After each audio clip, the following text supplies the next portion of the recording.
Kinulayan na nga ni Inday ang kanyang alagang gawa sa sementong peacock. Hoy! Pagkatuyo nga ng sementong peacock ni Inday, ay kiskisin ko muna yan para kuminis bago nga kami dito mag-umpisang magpintang dalawa.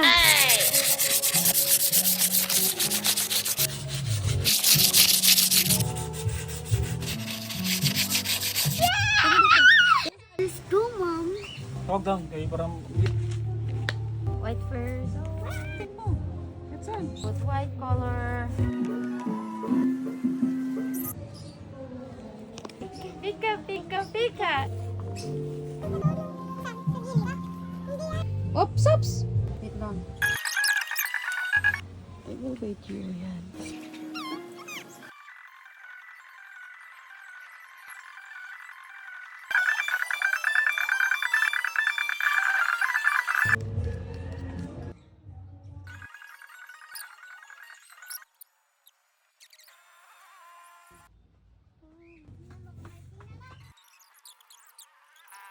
At tumigil muna nga ako sa pagpipinta dahil may papatuloging mga bata sa tanghali.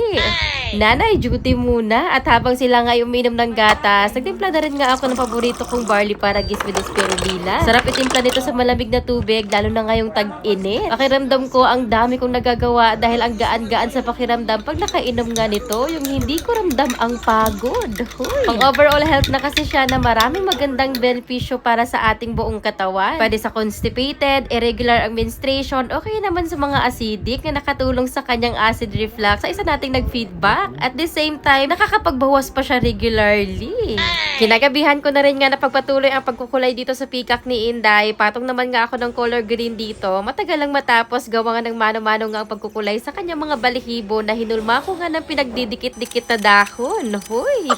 At patong ulit ng color yellow. Daming kulay ang ginawa kong patong. Nilaro-laro ko lang yung kulay. Iniisip ko nga na hindi man kayang-kaya sa balahibo talaga ng peacock. Basta mag-match man lang ng very light whites na.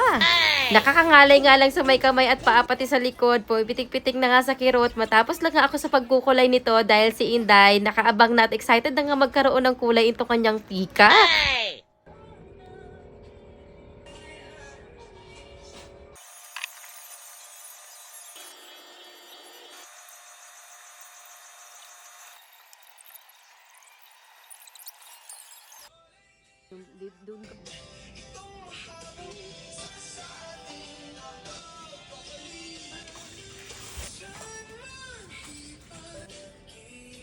So, yuck.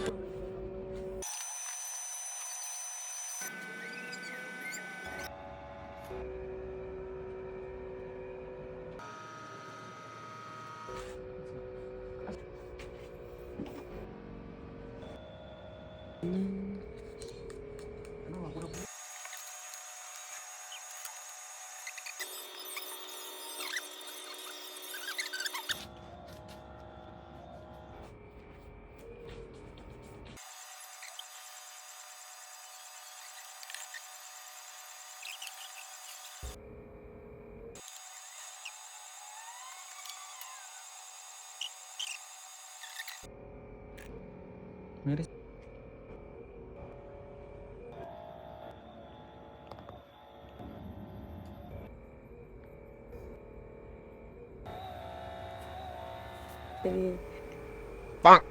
Kinabukasan, tuyo na nga ang mga pinatong kong mga kulay dito at may peacock na nga si Inday dito sa aming bakuran. Dito muna nga namin pinesto sa may kubo house niya at mas tumingkad nga ang kulay nito nung nasakyatan na nga ng araw. May masaya na naman nga ang bata dahil na-DIY natin ang kanyang request na magkaroon nga ng peacock dito sa bahay. 395 lang, 100 grams na, pang isang buwan pa na 40 to 50 kabasong timplahan. Pwede bumili ng isang pack, dalawa, tatlo, o kung apat man ay may libre kang isa. So, bali 5 pack lahat ang inyong makukuha. Na halos times 3 na ang tinipid nyo dito. FDA approved din nga ito, kaya safe inumin. Go!